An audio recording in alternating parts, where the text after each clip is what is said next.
इस एपिसोड की शुरुआत में हमें हेवनली किंग टी हाउस का सीन दिखाया गया। आज युआन का 9वां हेवनली किंग बनने का पहला दिन है तो काफी ज्यादा खुश था। उतने में उसके स्टीवर्ड ईशाओ ने उसके सामने कुछ किताबें ला के रख दी। वो कह रहा था कि नोटबुक में आपकी सारी प्रॉपर्टीज के रिकॉर्ड हैं। 9th हेवनली किंग के नाम पर टोटल 3812 स्टेट है। साथ ही यहाँ पर टोटल 681 चाबियां हैं जो कि सिल्वर की तिजोरियों को ओपन कर सकती।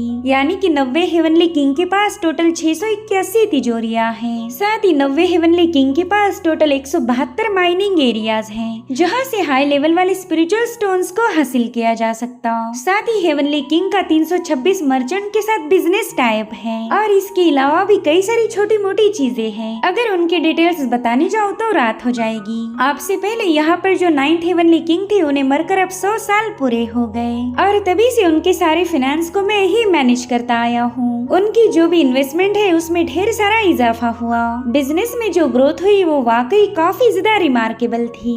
लेकिन एक बात मैं बताना चाहूँगा, यहाँ पर जितना भी सामान रखा है वो टोटल प्रॉपर्टी के 10% से भी कम होगा। जिस पर युआन शॉक होते हुए कहने लगा कि यहाँ पर इतना सारा पैसा है जिसे एक बंदा 8 जन्मों तक भी खर्च नहीं कर सकता, चाहे वो कितनी ही ऐश क्यों न करे, मगर फिर भी इतने सारे पैसे को खर्च नहीं कर पाएगा। अब ये सुनकर स्टीवर्ड ईशाओ के चेहरे पर स्माइल आ गई, लेकिन दिल ही दिल में ये बंदा काफी ज्यादा गुस्सा था। वो तुरंत ही युआन से पूछने लगा कि बताए फिर आप इन होल्डिंग्स के साथ क्या करना चाहते हो। जिस पर युआन भी कहता है कि भला मैं इनके साथ क्या ही करूँगा, तुम इतने सालों से इन्हें संभालते आए हो, तो मैं चाहता हूँ कि आगे भी अकाउंट सारा तुम्हारे हाथ में रहे। और वैसे भी इन सारे पोजीशंस में मुझे ज्यादा दिलचस्पी नहीं, अगर पैसे की जरूरत पड़ी तो ही इसे खर्च किया जाएगा।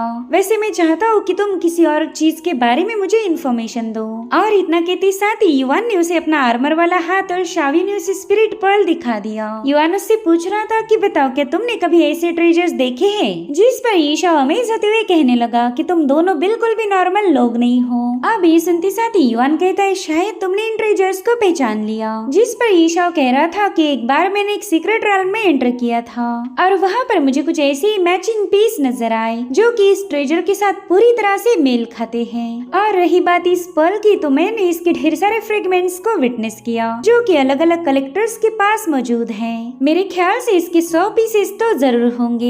जो सुनते साथ ही युआन काफी ज्यादा एक्साइटेड होकर ये शाओ से कहने लगा कि दोनों ट्रेजर्स मेरे लिए बहुत ही ज्यादा इम्पोर्टेंट हैं, इसलिए चाहे कुछ भी क्यों ना हो जाओ प्लीज इन्हें ट्रैक करो। मैं इन ट्रेजर्स को जल्द से जल्द कलेक्ट करना चाहता हूँ। और उतने में ईशाओ के तो पूरे तेवर ही बदल गए। पहला तो वो युआन को 9th हेवनली किंग कह के ग्रीट कर रहा था, लेकिन अब वो सीधे उसके नाम पर उतर आया। वो कहने लगा जियांग युआन, तुम्हारे पास आखिर कौन सी ऐसी अथॉरिटी है जिसके दम पर तुम मुझे हुक्म दे रहे। मैं तुम्हारा सर्वेंट नहीं हूँ जो तुम्हारे हर एक ऑर्डर को फॉलो करूंगा। जिस पर युआन कहता है कि मैं 9 हेवनली किंग हूँ और तुम मेरे स्टीवर्ड हो। जिस पर ईशा कहने लगा कि ना, अभी तक तुम 9 हेवनली किंग नहीं बने। और इतना कहते साथ ही उसने अपनी पावरफुल ऑरा से युआन को काफी पीछे पुश कर दिया। अभी देखते साथ ही युआन के साथी भी काफी ज्यादा हैरान हो गए। उन्होंने फटाफट से ईशा पर अटैक करना शुरू कर दिए थे, मगर ईशा ने तो बड़ी आसानी के साथ उनके हमलों को डॉच किया, जिससे ये बात साबित होती है कि ये बंदा काफी ज्यादा पावरफुल था। साथ ही जब लियान ने उस पर हमला किया वो लियान को भी काफी पीछे पुश कर देता है, मगर लियान उतनी ही तेजी के साथ दोबारा से उसके पास पहुंच गई थी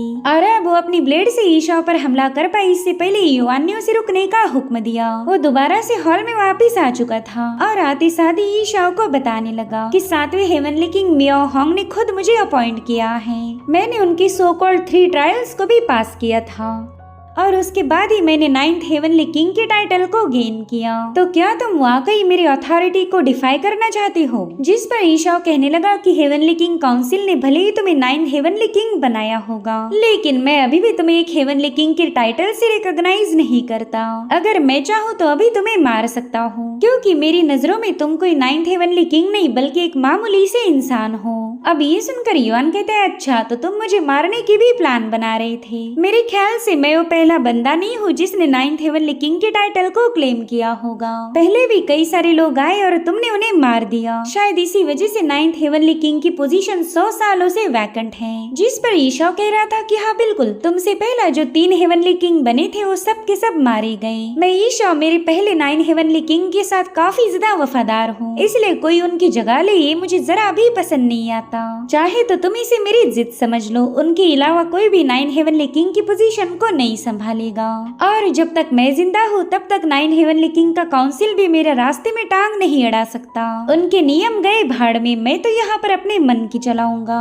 अब उसकी बातें सुनकर सोड हॉल मास्टर कियाओ कहने लगी कि पहले 9 हेवनली किंग को गुजरे हुए 100 साल बीत गए, लेकिन तुम अभी भी उसके साथ पूरी तरह से वफादार हो। इस बात में कोई शक ही नहीं कि तुम अपने हेवनली किंग की इज्जत करते हो, लेकिन मुझे ये समझ नहीं आ रहा कि तुम उस बंदे के साथ वफादार कैसे रहे। किसी एम्परर को भी एक न एक दिन अपना तख्त छोड़ना ही पड़ता, और वही तुम्हारे हेवनली किंग के साथ हुआ। वहीं पर लियान कह रही थी कि मुझे नहीं लगता कि ईशा इतना ज्यादा वफादार होगा। मेरे ख्याल से ये बंदा 9 हेवनली किंग की पोजीशन खुद के लिए रखना चाहता है, और इसी वजह से इसने पहले 3 हेवनली किंग्स को मार दिया ताकि ये पोजीशन उसके हाथ से निकलने ना पाए।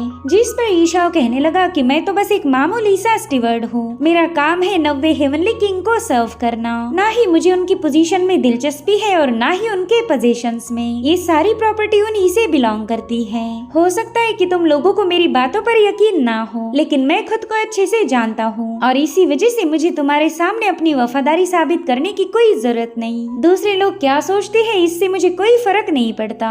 मैं तो बस मेरे मास्टर की पोजीशन को गार्ड करूंगा, कोई नया राजा यहाँ पर नहीं आ सकता। जिस पर युआन कहने लगा कि मुझे तुम्हारी बातों पर यकीन है, मैं समझ चुका हूँ कि तुम अपने हेवनली किंग के साथ काफी ज्यादा वफादार हो। अगर तुम चाहो तो मुझे उनके बारे में बता सकते हो, मैं जरूर उसे सुनना चाहूंगा। तो ईशा भी उसके लिए चाय सर्व करते हुए बताने लगा कि 100 सालों पहले डाओसेक ने एक सीक्रेट रैल्म को डिस्कवर किया था। ऐसा कहा जा रहा था कि वो सीक्रेट रैल्म काफी ज्यादा मिस्टीरियस है, जिसके चलते इस दुनिया का हर एक पावरफुल कल्टीवेटर उसे लेकर क्यूरियस हो गया, और इसी वजह से डाओसेक ने सबसे पावरफुल 100 लोगों को इनवाइट किया था ताकि वो एक साथ जाकर उस सीक्रेट रैल्म को एक्सप्लोर कर सके।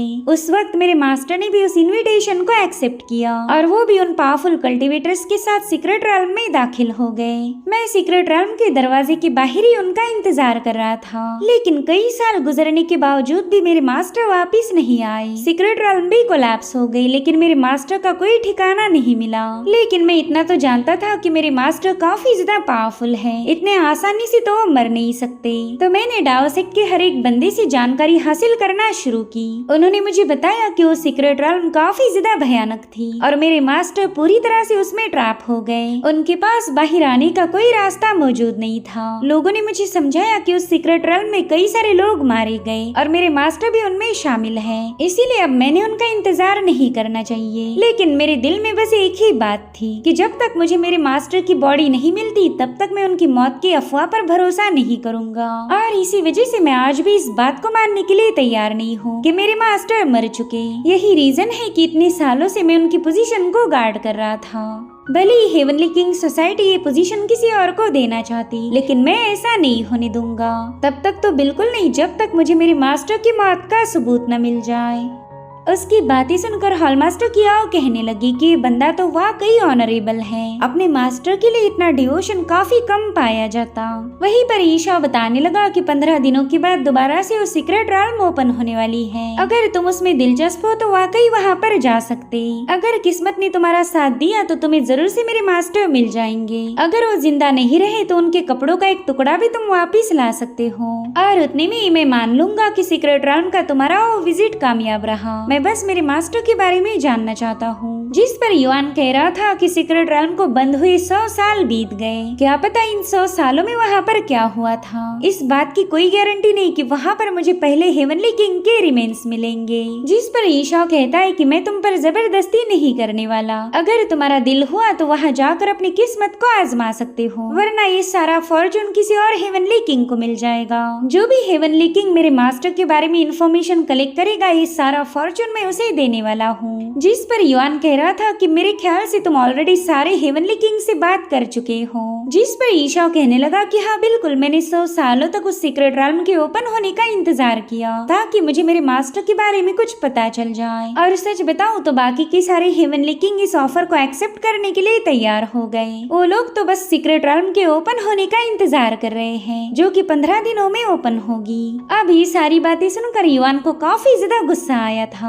वो कहता है कि अब मैं सब कुछ समझ चुका हूँ, शायद इसी वजह से वो बुढ़ा मियाओ हांग मुझे 15 दिनों के बाद मिलना चाहता है। ये सब कुछ तो उसी का प्लान था। उतने में लियान कहती है कि जब कोई नया हेवनली किंग बनेगा उस वक्त दूसरे सारे हेवनली किंग्स ने मिलकर उसके लिए पार्टी थ्रो करनी चाहिए। यही हेवनली किंग सोसाइटी का पुराना रिवाज है। जो सुनकर शावी कहती है कि मगर यहाँ पर तो कोई भी नहीं आया। शायद सारे हेवनली किंग्स को ये बात पता थी कि तुम ईशाओं के हाथों जिंदा नहीं बचोगे और इसी वजह से उन्होंने मेरे हस्बैंड के लिए कोई दावत ऑर्गेनाइज नहीं की। तो ईशा भी हाँ में जवाब देते हुए बताने लगा कि उन सबको पूरा यकीन है कि युवान मेरे हाथों मारा जाएगा। तभी युवान गुस्से में कहने लगा कि मुझे पैसों से ज्यादा कोई लगाव नहीं, बस मुझे तो इस बात पर गुस्सा आ रहा कि मुझे बेवजह ही यहाँ का हेवनली किंग बनाया गया। खैर मैं चाहता हूँ कि अब मेरे लिए एक दावत ऑर्गेनाइज हो, ऐसा जबरदस्त खाना बनाओ कि दूसरे हेवनली किंग उसका चर्चा करे और हाँ उनमें से किसी को भी यहाँ पर इनवाइट नहीं करना। उन्हें ये बात पता लगनी चाहिए कि मुझे उनके वेलकम की कोई जरूरत नहीं। और इस तरह से रात तक ईशा ने दावत को ऑर्गेनाइज किया।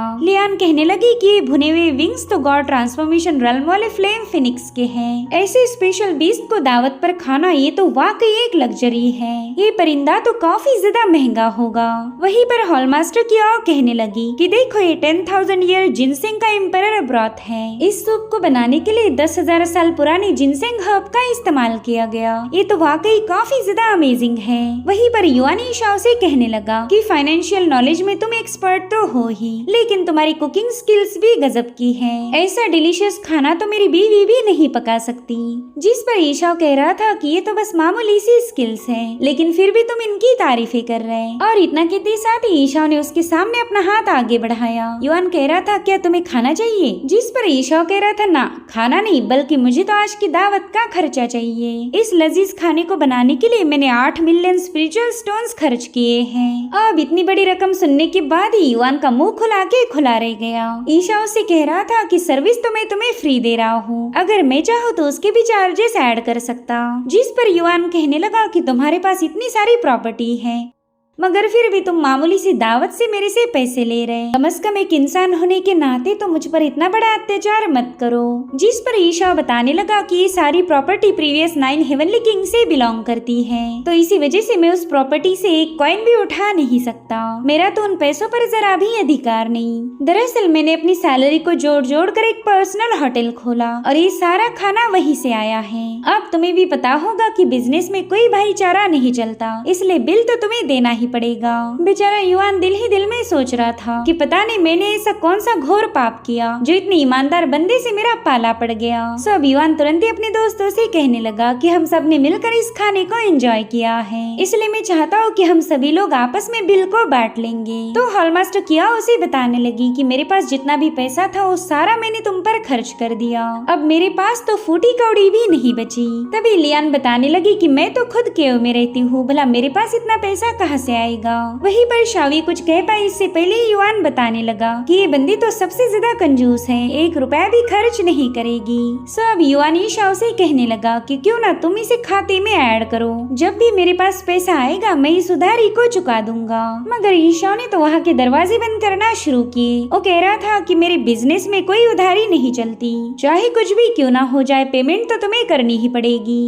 और उतने में शावी ने ईशाओ के हाथ में एक पिल थमा दी। वेल इसे फॉलिंग वाटर पर्ल कहा जाता है, जो कि हजारों सालों पहले इस दुनिया से लॉस्ट हो गया था। शावी उसे बता रही थी कि ये पर्ल काफी ज्यादा एक्सपेंसिव है, तो बाकी की कीमत टिप समझकर रख लेना। जो सुनते साथ ही ईशा तुरंत ही वहाँ से चला गया। इधर युआन शावी से कहने लगा कि तुम तो मेरी बीवी हो, मगर फिर भी तुमने इतना कीमती पर्ल मुझसे छुपा के रखा। जिस पर शावी कह रही थी कि शुक्र मनाओ मैंने अभी तक तुम्हारी जेब काटना शुरू नहीं की। खैर अब हमने भी सीक्रेट रेल्म में जाने की तैयारी शुरू करनी चाहिए, 15 दिनों के बाद वो ओपन होगी। और अब खाने को एंजॉय करने के बाद युआन अपने दोस्तों के साथ वहाँ से निकल पड़ा। वहाँ से जाते वक्त युआन ने ईशाओ को हुक्म दिया था कि मेरे सारे एसेट्स को प्रोटेक्ट करना, अगर उसमें से एक भी कॉइन इधर उधर हो गया तो मैं इस टी हाउस को जलाकर राख कर दूंगा। जिस पर ईशाओ कहने लगा कि इसकी कोई जरूरत नहीं, मैं भी सीक्रेट रेल्म में तुम्हारे साथ आने वाला हूँ। अगर मुझे वहाँ से मेरे मास्टर के बारे में कुछ भी पता नहीं चला तो मैं वहीं पर रुकने वाला हूँ, फिर तो तुम आसानी से हेवनली किंग बन सकते हो। और इसी के साथ एपिसोड यहीं पर एंड हो जाता है। Thank you so much for watching. Bye bye, take care.